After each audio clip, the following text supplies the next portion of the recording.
Selamat datang semua ke perkongsian kita kali ini. Kita nak bincang lebih mendalam sikit pasal ibadah korban atau udhiyah. Sumber utama kita petikan dari kitab fiqh klasik Muqaddimah Hadramiyah. Jadi tujuan kita hari ini nak faham sama-sama apa intipati korban ni. Hukum dia, syarat dia, apa yang lagi baik nak buat. Ringkas tapi padat. Khas untuk anda. Okey, jom kita mulakan terus ya. Baik. Menarik sumber rujukan kita tu, nama udhiyah ni kan, ada juga sebutan lain macam adha dhihyah. Akar dia dari perkataan duha sebenarnya. Sebab waktu itulah antara waktu afdal nak buat korban. Walaupun boleh je lepas tu. Kalau ikut istilah syarak, korban ni maknanya kita sembelih haiwan ternakan. Yang tertentu je lah. Maksudnya unta, lembu, termasuk kerbau, atau kambing dan biri-biri. Pada bila? Hari Raya Aidiladha dan hari-hari tasyrik. Okey, itu definisi asas dia. Macam mana pula dengan hukumnya? Wajib ke untuk semua orang Islam? Itu soalan paling asas kan? Ikut mazhab kita, Syafi'i, macam dalam kitab ni, dan majoriti ulama' pun sama, hukumnya sunnah muakkadah. Maksudnya, sangat-sangat digalakkan lah. Kalau tinggal saja-saja tanpa sebab, makruh jadinya. Tapi menariknya, mazhab Hanafi kata wajib. Dan untuk Nabi SAW, memang wajib. Untuk kita, umat dia, sunat. Sunat ni pula untuk siapa? Muslim. Dah tentu. Lepas tu, mukallaf baligh, berakal, merdeka. Dan yang paling penting, mampu, berkemampuan. Berkemampuan tu, macam mana nak ukur tu? Apa kiraannya? Okey, mampu kat sini maksudnya, dia ada harta lebih. Cukup untuk beli seekor haiwan korban. Itulah. Tapi, lebihan tu selepas dia dah cukupkan belanja asas diri dia dan orang bawah tanggungan dia. Untuk bila? Untuk Hari Raya Aidiladha tu dan hari-hari tasyrik sekali, 11, 12, 13 Zulhijjah. Kalau ada lebih lepas semua tu, barulah sunat untuk dia. Faham. Jadi lepas tolak komitmen asas lah ya, tuntutan sunat ni untuk setiap orang yang mampu ke atau cukup kalau seorang dalam keluarga dah buat? Itu pun satu perincian yang bagus. Dia boleh jadi sunnah ain, maksudnya sunat untuk individu tu sendiri. Kalau dia duduk seorang, tak ada tanggungan. Tapi dia jadi sunnah kifayah untuk satu rumah, satu ahli baik. Kiranya kalau seorang ahli rumah, contohnya ketua keluarga, dah buat kurban. Kiranya yang lain dah terlepaslah tuntutan tu. Ya, betul. Gugur dah tuntutan sunat tu untuk ahli rumah yang lain.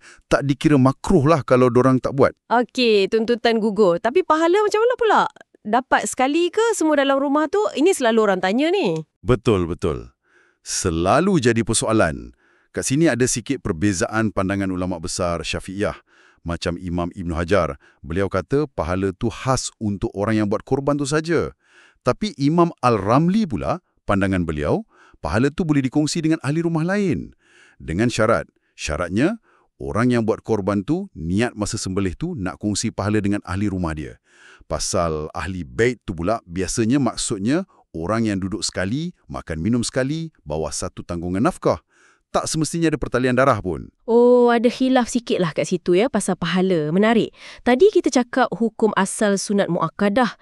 Bila pula dia boleh jadi wajib? Apa jadi kalau dah jadi wajib sebab penetapan atau ja'al tu ada kesan besar ke? Oh, besar kesannya. Pertama, haiwan yang dah tentukan tu wajib disembelih masa waktunya. Tak boleh tukar suka-suka. Kedua, dan ini paling penting, semua bahagian haiwan tu, daging, kulit, lemak, semua sekali wajib disedekahkan. Bagi pada fakir miskin. Orang yang buat kurban tu atau pemilik asal dia tak boleh ambil sikit pun untuk makan sendiri atau bagi hadiah ke orang lain. Kena sedekah semua. Pasal niat masa cakap tu pun ada perbincangan. Pandangan yang kuat, muktamad, cakap, ini kurban, tu dah cukup buat dia jadi wajib. Walaupun tak terlintas ke hati nak wajibkan. Tapi ada juga pandangan lain yang lebih ringan sikit kalau niat dia cuma nak bagi tahu, oh, ini haiwan yang aku plan nak buat kurban, bukan nak tetapkan dia jadi wajib. Jadi kena jelas kat situ. Baik, itu memang kena ambil perhatian betul-betul. Okey, dah faham hukum asal bila jadi wajib. Sekarang, macam mana nak pastikan korban kita tu sah? Syarat dari segi haiwan dan masa dia macam mana? Syarat sah ni, ada dua fokus utama. Pertama, jenis haiwan tu sendiri. Mesti dari bahimah al-an'am. Maksudnya, unta atau lembu, kerbau masuk sekali, atau kambing dan biri-biri saja.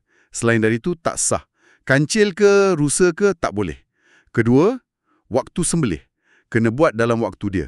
Start bila? Lepas solat raya Aidiladha dan khutbahnya dah selesai. Sampai bila? Ikut mazhab Syafi'i sampai habis hari tasyrik yang ketiga.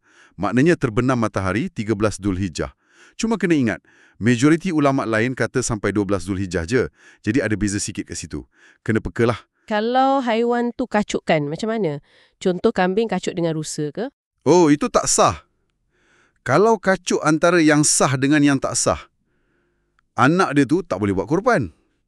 Tapi kalau kacuk antara dua jenis yang sah, contohnya lembu dengan kambing, kalaulah ada kan, secara teorinya sah. Cuma umur nak kena ikut standard yang lagi tinggi macam umur lembu. Tapi bahagian kiraan korban tu kena ikut yang lagi rendah. Jadi kira macam satu bahagian kambing saja. Baik, faham. Sekarang, pasal pilihan pula. Dah tentu kita nak buat yang terbaik kan? Apa yang dikira lebih afdal dalam memilih haiwan korban? Ya, betul tu. Kitab kita ni bagi panduan detail sangat. Kalau ikut banyak daging, tentulah unta paling banyak. Lepas tu lembu, lepas tu biri-biri, baru kambing biasa. Tapi kalau ikut rasa sedap daging tu, lain sikit susunan dia. Biri-biri kibas tu paling afdal, katanya paling sedap. Lepas tu kambing, baru lembu, last kali unta. Pasal warna pula. Putih paling cun. Lepas tu kuning. Lepas tu afra atau rubra, kelabu atau putih kotor sikit. Lepas tu merah. Lepas tu yang belang-belang hitam putih. Paling kurang afdal warna hitam. Jantina ada main peranan tak? Jantan ke betina lagi bagus? Ada. Jantan lagi afdal dari betina. Secara umum. Lagi detail. Jantan yang belum kahwin banyak kali tu paling afdal. Lepas tu, betina yang belum pernah beranak. Lepas tu baru jantan biasa. Dan last kali betina yang dah pernah beranak. Ada juga perbandingan menarik ni.